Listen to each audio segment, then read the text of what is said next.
that events are getting canceled, right? For various reasons. So I think a lot of those individuals are asking themselves, well, what makes a good virtual event versus what makes a good physical event? You really need to think about the goals of your event. Why were you putting your event on in the first place, even your live experience? What did your attendees get out of that, and what is most valuable to them, or what is most valuable to your sponsors, the people who are typically involved? And how can you take those and make those key priority content pieces available in a way that is consumable and fits this new kind of culture and environment we're living in? And I think the lessons we've really started to unpack from our user base, attendees, customers, and that is really this whole serve, don't sell, and make sure that the content and everything that you're producing is helpful. So when we sort of look into that helpfulness really comes from having the content available to consume when the user can.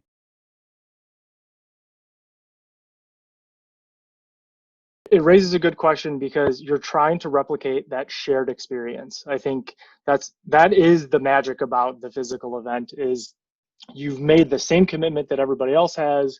You're all there together. You're doing the same things.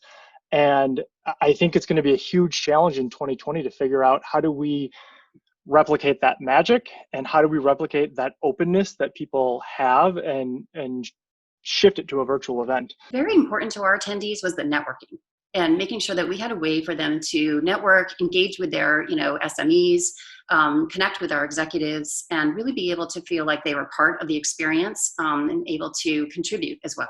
Networking is one of the biggest pain points because you have to think about it where, how do attendees find each other? We're not walking around, like you said, anymore with at certain F&B moments, or it's not a trade show. We need to find a way to uncover that natural layer to allow human connection but from behind a screen, as I was saying before. So there's so many solutions out there that support networking. Obviously, video conferencing is going to be the closest thing that we get, but really, again, how are attendees finding each other or other sponsors? I think you have to really evaluate how your attendees, even in a live environment, prefer to network. Is it something where they come year over year and they're used to seeing the same kind of people and they'll know how to search and look for those that they want to talk to? Or is it that you have a variety of audiences that might be showing up with different backgrounds and different industries, et cetera, and maybe it's more topic-based types discussions that can bring people together? One way that we took it is we actually worked with Slack as well. And while we were actually viewing some of the sessions, our reps were working with their clients in the background, having a Slack conversation because we couldn't just hold that chat right within the platform itself. So they were having a unique conversation outside while watching the experience, and I think that gave them that opportunity to have that conversation because they weren't in the same room together, and be able to elaborate a little bit more on the points that were being made in the presentations.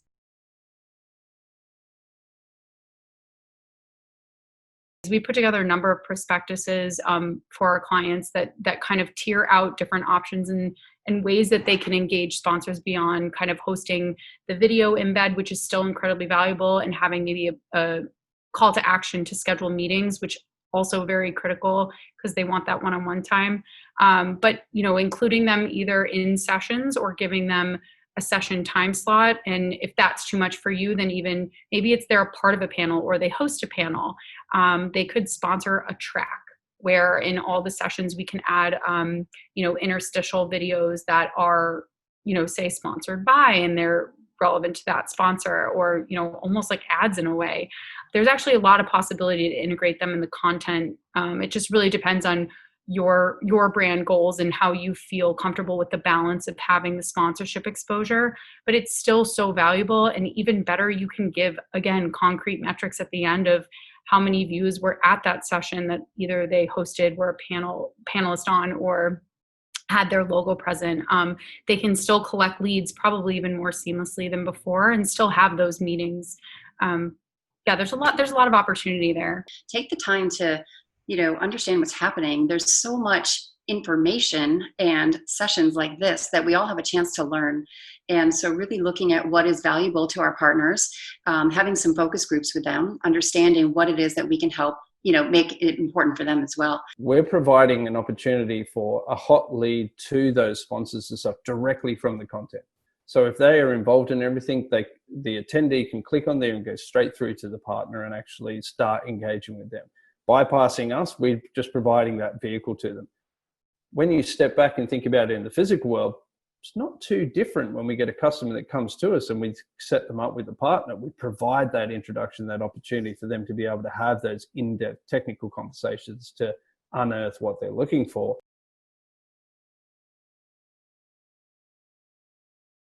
I think there is an unprecedented opportunity here to capture data and insights about what is resonating with people and what is not, because beyond just looking out into a crowd and seeing who's nodding or seeing how big that crowd is, we've never before had access to how many people are actually engaged and are looking, how many people have clicked off and are, signed out. It's not as awkward to just X out of your screen versus get up in the middle of a presentation and walk out. So I think we're going to find out a lot about content this year. But we can really start to cater the future programming to understand how long content should be, what topics seem to be most engaging, or what points of the presentation people started dropping. I mean, it's going to really be revolutionary in how we're developing content, even in a live setting. Every day, we're still looking at the data that came in, and we're still seeing our attendees come in and view our live, our on-demand content. It's amazing, what we're seeing, how long they're spending, how many sessions they've watched, how often they visited the on-demand content. All the different countries. It's really incredible. So this is a big opportunity for all of us as we, approach this whole new world.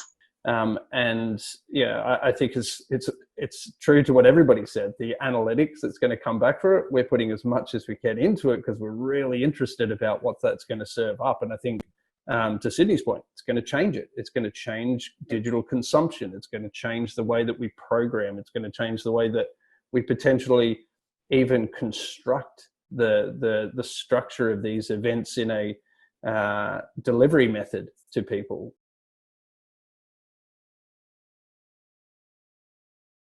The focus here should be on really 2021 and hybrid events of, yes, we're doing all of this investment into technology now, but what kind of foundation are we building for the future? Because all the money that we're spending now should be the foundation for those hybrid events in the future.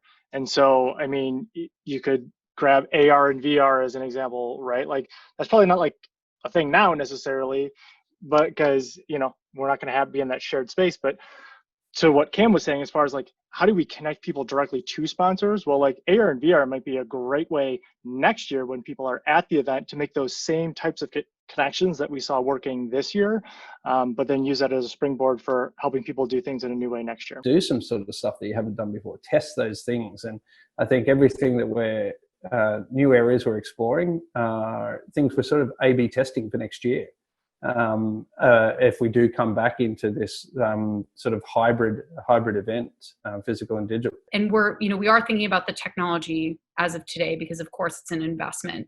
But I think in the future, it is more of a conversation around what is the benefit of attending online versus what are we going to then offer in person? Because we also have to remember, if we're in a case where we're charging tickets, how are we balancing that of like what we'll end up charging attendees versus what will be the benefit of maybe paying more and showing up in person? I think that's going to be the new kind of conversation as 2021 starts to come up of how are we structuring the value across both, or how do we make sure that the value is there for both audiences?